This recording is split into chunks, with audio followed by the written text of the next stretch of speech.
Thank you all for clicking play and joining me on this episode of She Got Next.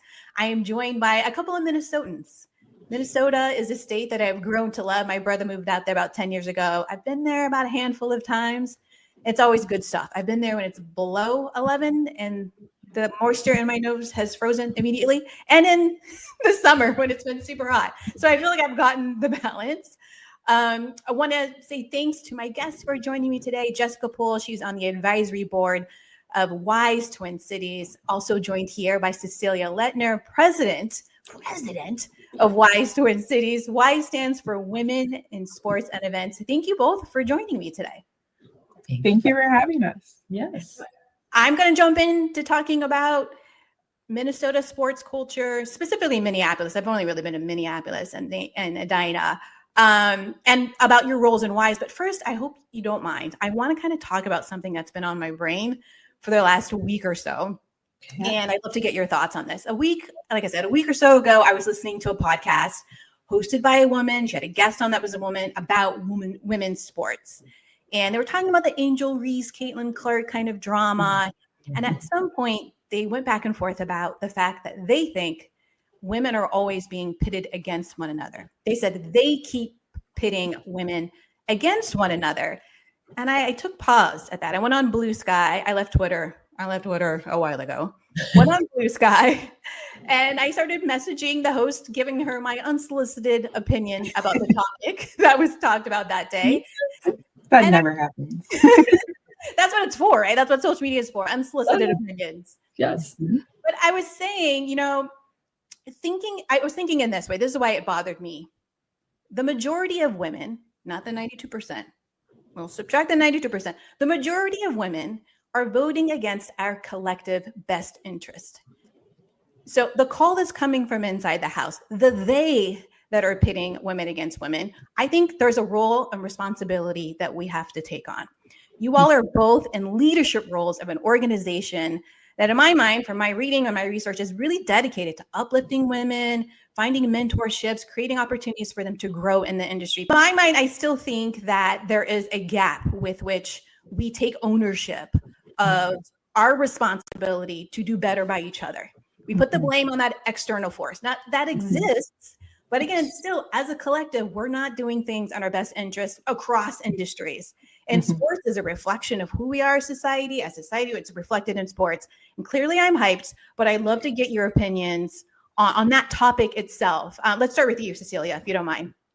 Yeah, I think that for in a lot of different areas of society, the call comes from within the house. And I think for our women in particular, society has historically said, in order for you to go up, you have to elbow that one to the left off. You have to elbow the other one to your right off so you can ascend. And I think what has been really amazing within our Twin Cities market and within WISE from a national standpoint as well is really trying to shift that and saying there's power in our voices together. And so with me standing with Jessica and with Olivia and saying we want this change, there's power there. It's harder when we're doing it on our own. And I think that is where we run into the obstructions of what we already know is there. We already know that it's the glass ceiling, the lost rung, however you want to define it, that's there. And while yes, we're trying to make changes to the systems that are keeping us at that level, we also have work to do internally to help it be a massive push against that. I really like life. I like individuals, but as a whole, I'm a pessimist about progress. My feelings have been hurt since the election, and that hashtag itself, women supporting women, women in sports, part of me feels like I have been embarrassed let down by the results, and it's just aspirational, that tagline. And I don't know how much heart I can really put in to that aspirational aspect of it when the evidence is showing me that we're slipping away. But thank God you and Jessica and WISE exist because you keep hope alive. I'm having a moment this last week and a half. But Jessica, I'd like to get your thoughts on all of this. Yeah, so I agree a lot with what Cecilia said. I think that something that I often want to point out is the generational shift. So I think that we're seeing a shift in, like Cecilia said, there have been so many women in leadership roles that have had to elbow each other, elbow men. But in this younger generation, I'm actually a little bit hopeful because I'm seeing them link arms and rise together at a much higher rate than we've ever seen before. And so I think that there's a generational component to this as well. And so I am hopeful that our younger, as we're beginning to really model power and collective and all of those things, I think that the younger generation, they're asking for that, right? I have worked with college athletes almost exclusively, and they are female college athletes. Really, they want to get theirs, but they also, I will use, since we're talking Paige Bueckers, she uses her platform in a way that is beautiful and special. And this girl is a rookie in the WNBA. Like she just did a press conference and said, I don't want you to talk about me. You should be talking about Arike because this is what she has done. And this is her MO. Like she has done this before college. She did this in college. So like, I think there's a lot of hope for every like Angel Reese, Caitlin Clark pundit that we hear. I think that there is hope that there are many more Paige Bueckers coming behind. And so I think that it's super important that we call the thing, right? Like, and I think that we do that. I think we do that really well. I'm biased to our WISE chapter, but I think that we're really good at having the really tough conversations about how everyone's feeling and taking everyone's feelings into account and how we do programming and how we do social and all of those things. I think that we're really good at that. And I think that we are just an example of how it can be done.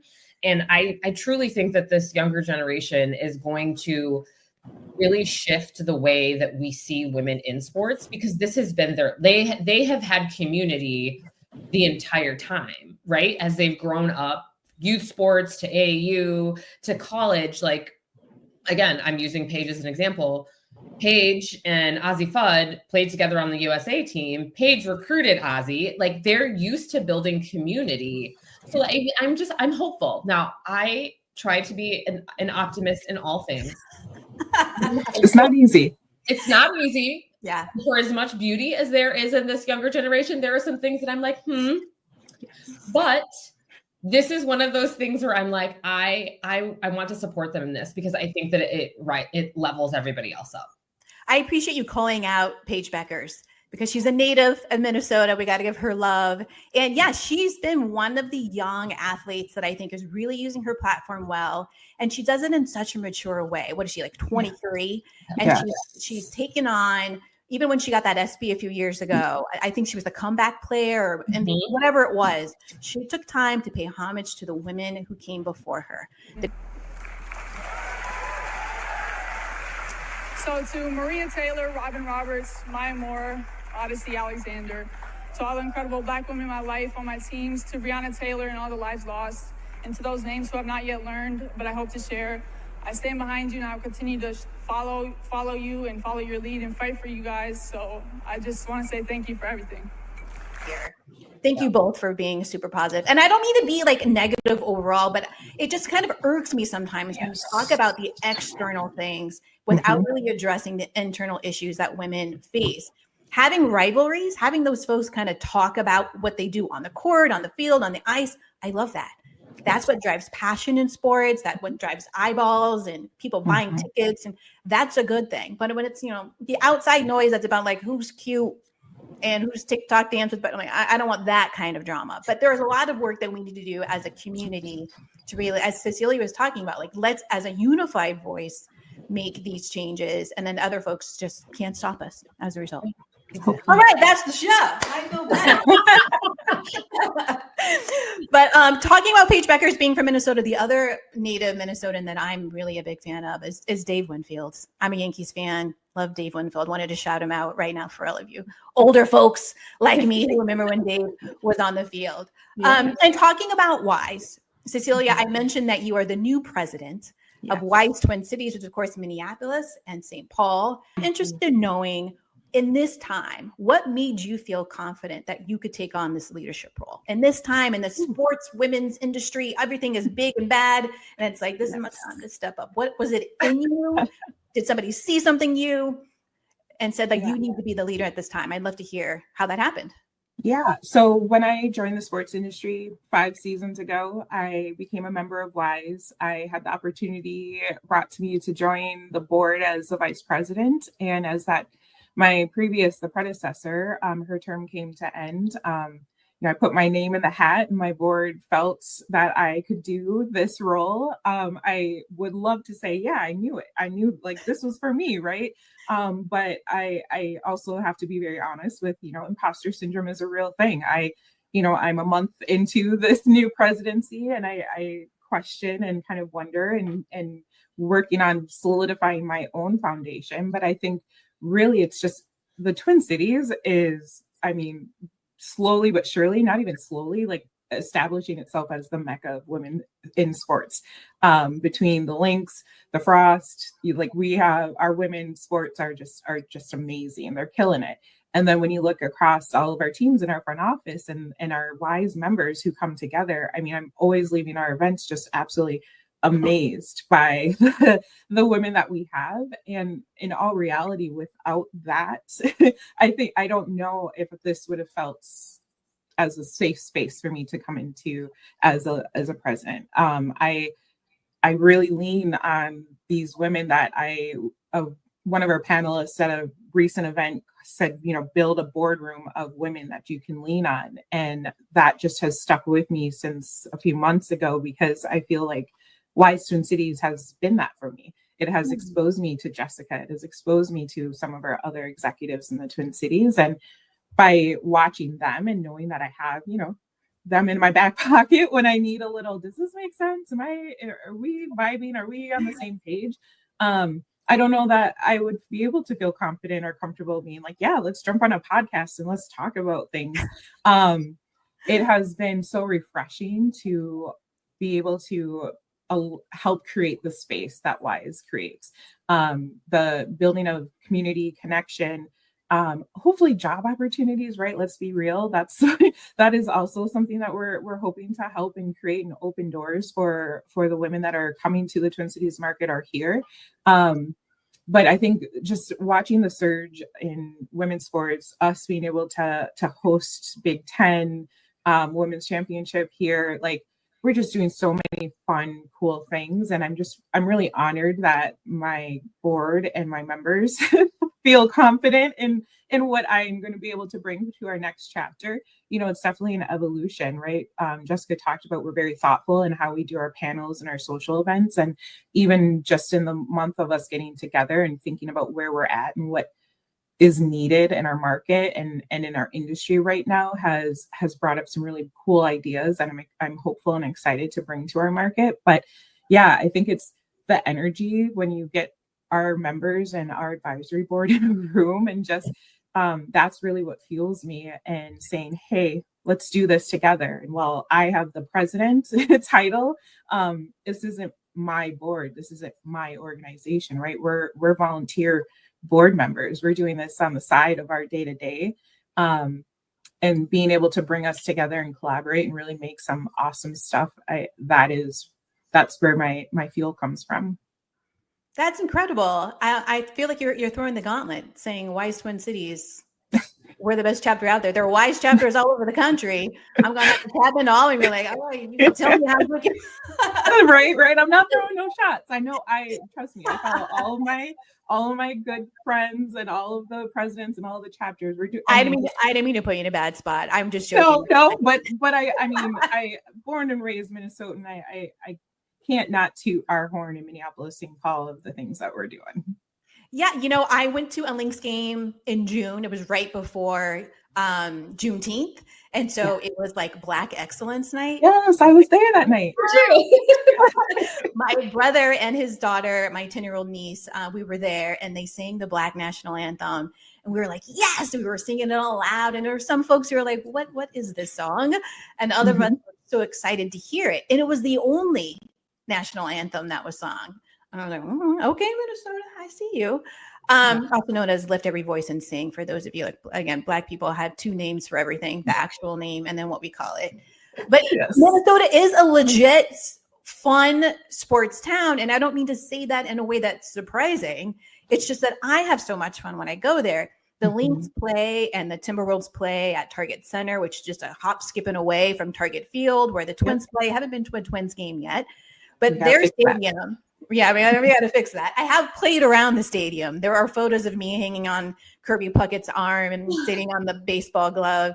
It's an exciting little spot there. And you take a little light rail ride and you go watch the Vikings play. And you mentioned the diversity on your board, your membership, like even just going to your website and see the women that are represented, all of those teams up and down the organizational chart.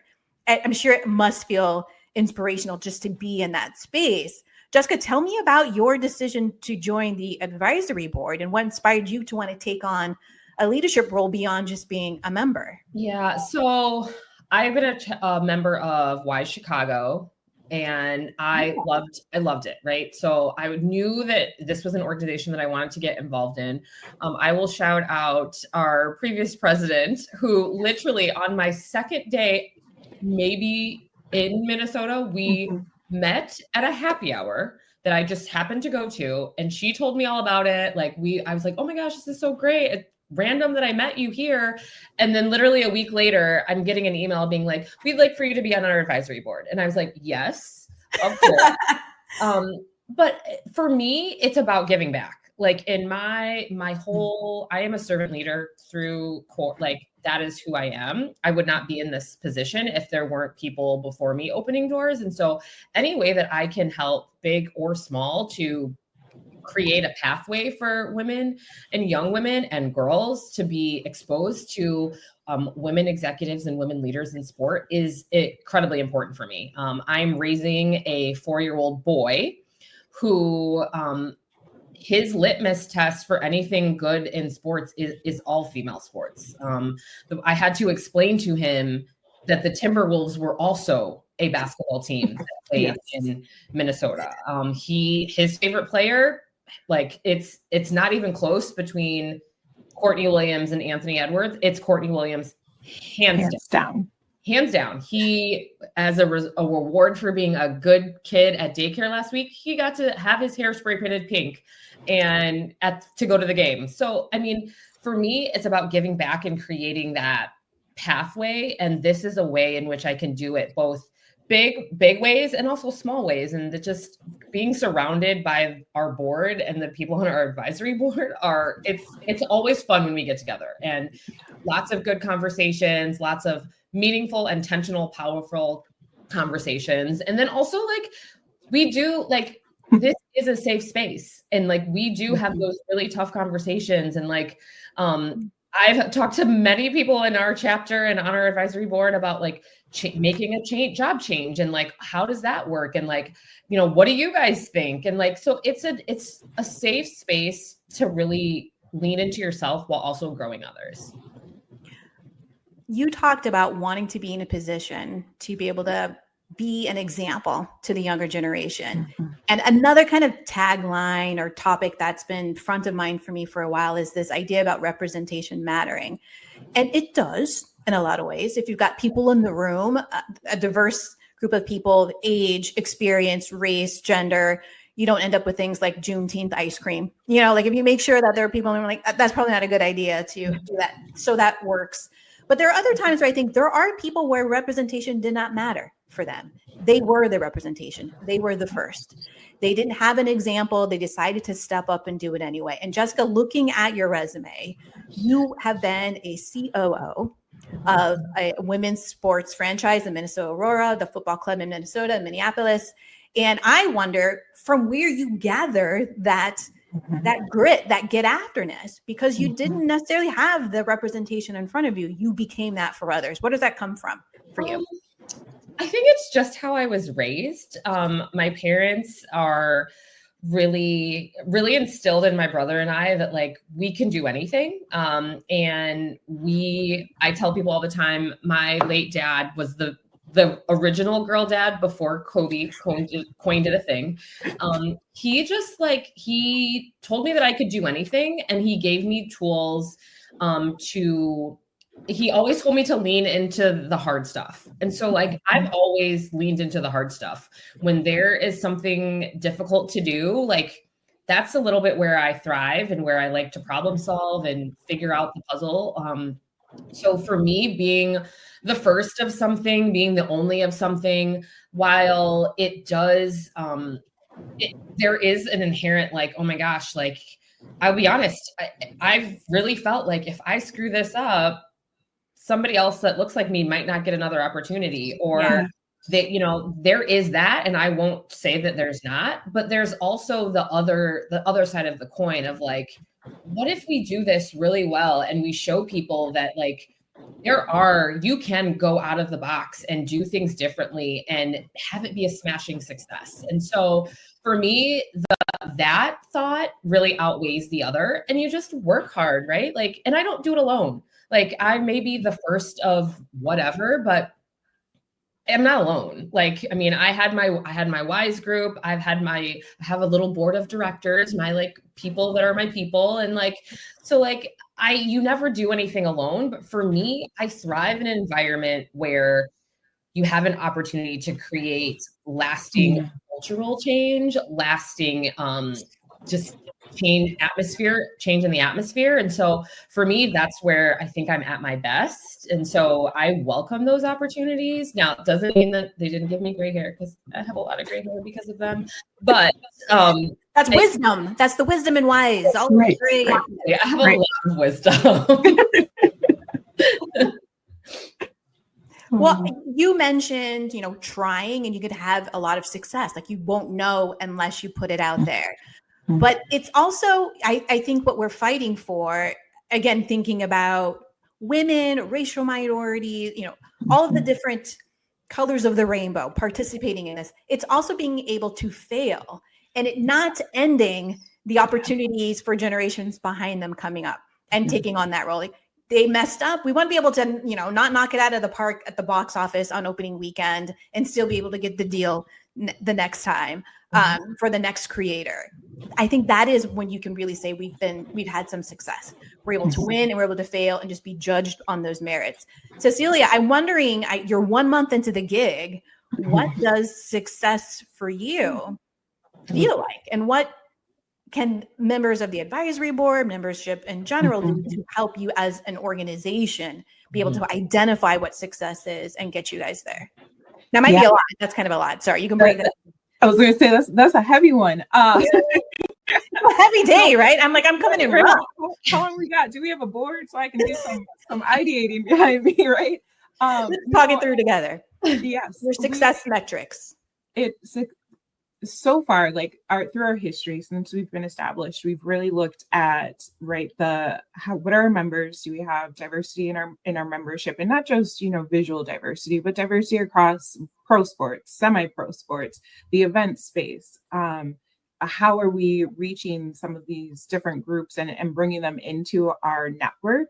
I think something that we're really looking forward to in the upcoming years is not just putting out really great programming, but having, you know, a good show, but just really being thoughtful and very specific in what we're bringing to our market. We have a lot of change happening, right? We've got the Wolves Links new ownership. The Twins are going through potential ownership changes. You know, we've got changes just happening across the board. We've got new teams. We've got the Gemini. We've got just so much going on. And so how do we meet our corporate sponsors, right? They're throwing money at us, but also where our members and these executives are, how are we helping meet those needs? So how is that engagement and those relationships building? Because we have our members, we have we have fun, we learn, we have that safe space, as Jessica was talking about. But how do we kind of take that next step and really find ourselves being a true business partner to some of these organizations that are here within the Twin Cities? Now, what those success metrics will end up being to measure that, it will definitely be, it's one of our items on our upcoming strategy session.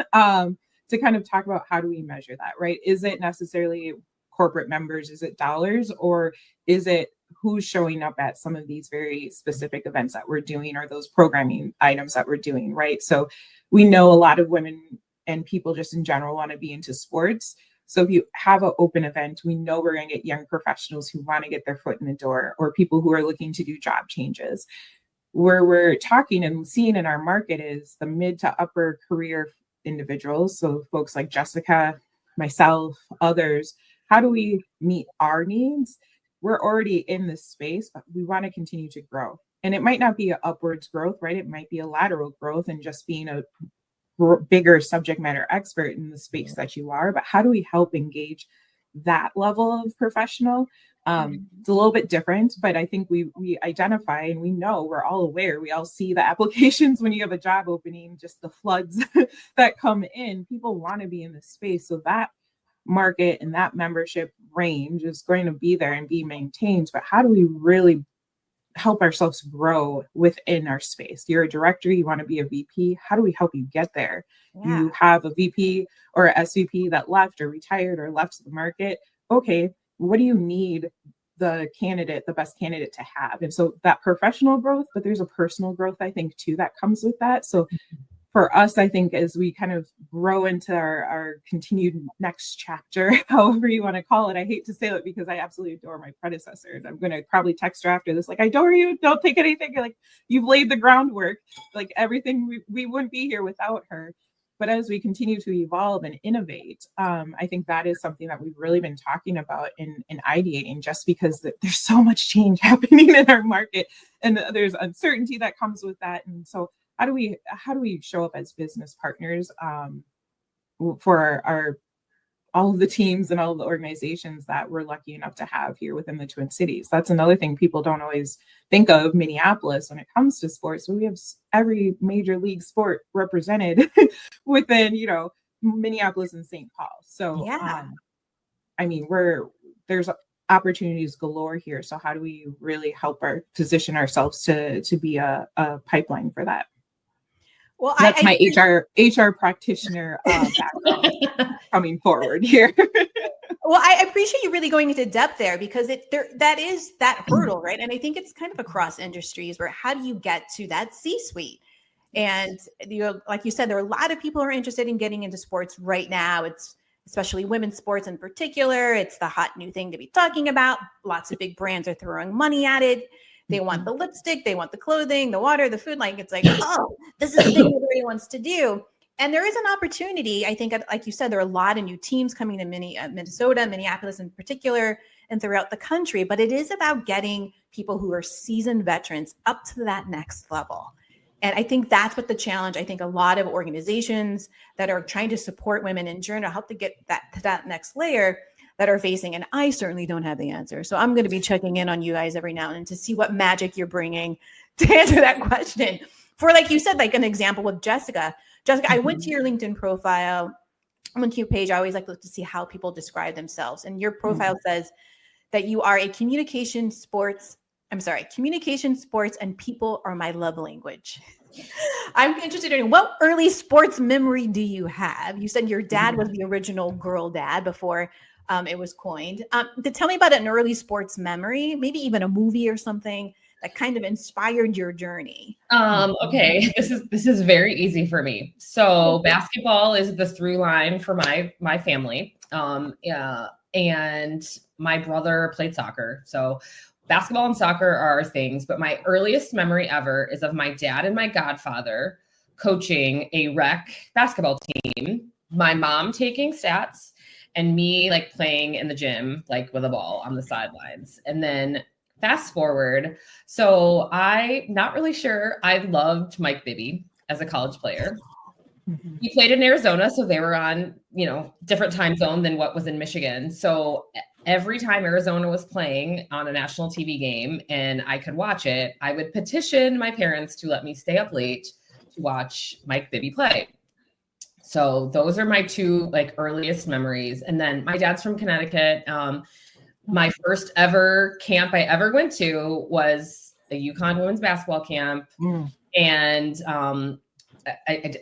Gino is one of a kind. I have the pleasure of working on the women's Final Four media coordination committee. So I see Gino, I like that you're saying his name, like Gino. I'm going to pull out his phone number in my phone. You know. My guy. I love him.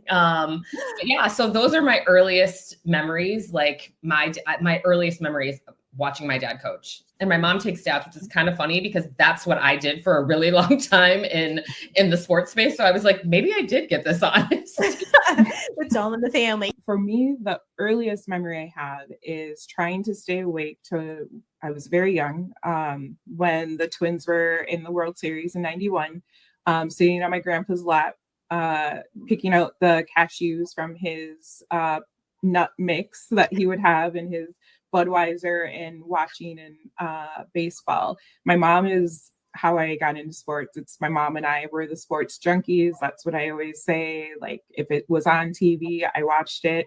My stepfather who I grew up with would get annoyed with us at how loud we would get with Vikings games. One of my fondest memories was my mom won tickets to Vikings Packers game. We went at the old Metrodome. We were way up there, but we were there. And the Vikings won with a Gary Anderson field goal at the end and just lost our minds, right? And so now working at the Twins, and it's been a part of our life since I was a kid. I would go, my first job, I'd spend half my check would go into savings for college. The other half was going to the Twins games. I have pictures of young Cecilia waiting out for autographs, Joe Mount, all of the guys, Torrey Hunter, you name it. My mom is a huge fan, right? So being able to bring her to games now it's so full circle, right? And especially like when we had our playoff run, it was her and I. It's just the sports it's so much fun, and the memories, the fondness, what you grow up with, what your parents are enjoying that with them is really humbling and so much fun, heartwarming. It is heartwarming, man. You guys both have just like warmed this whole conversation. I was just like, I'm mad at women and sports is hard. Like, calm down, Olivia. I love it. Really quickly, Jessica, you have a background obviously in communications and storytelling. I want you to describe, this is kind of off the cuff here, what's the story of the Minnesota fandom? Like, how would you describe it as a communications and storytelling expert? Yeah. I would say I'm going to describe it two ways. The overall Minnesota sports fan is so incredibly hopeful for all of their teams, but they hold this small through line that's like, they're going to disappoint me. They're going to disappoint me. It's good. They're going to get really far, and then there's going to be heartbreak. Like that is the Minnesota sports fan. Now, a Minnesota women's sports fan, yes, they are hopeful, they are cocky, they're like, we got this. The dynasty, like, have you heard of the Minnesota Lynx? Like that is Banner from Banner. Yes. Mm-hmm. That is a Minnesota women's sports fan. Like they support all of, like, I see the Minnesota Aurora fans to the TC Gemini fans to the Lynx fans. We're all in it together. Like, we all know each other. It's a, hey, how are you? Like, it is a family. Like, women's sports fans in Minnesota are special. And I encourage, like, if you're bringing a women's sports team to your city, come check out what we're doing in Minnesota, because it's different, it's unique, and it's special. Mm-hmm. I love it. It's different and unique and special. And I've experienced it personally. I love the vibe. I love the energy. I love the connectedness, even just within where the arenas and things are. It just clearly, we want to bring people together who can enjoy sports and just dive into it all. Eat your hot dog, get your popcorn, and enjoy the amazing athletes that are on the field. Thank you again, both of you, for joining me on this episode, sharing so much detail about wonderful Wise Twin Cities, what you all are doing. Congratulations, Cecilia, on the leadership role, and Jessica being an advisor. I'm going to come out there and have to meet you guys and go to a game.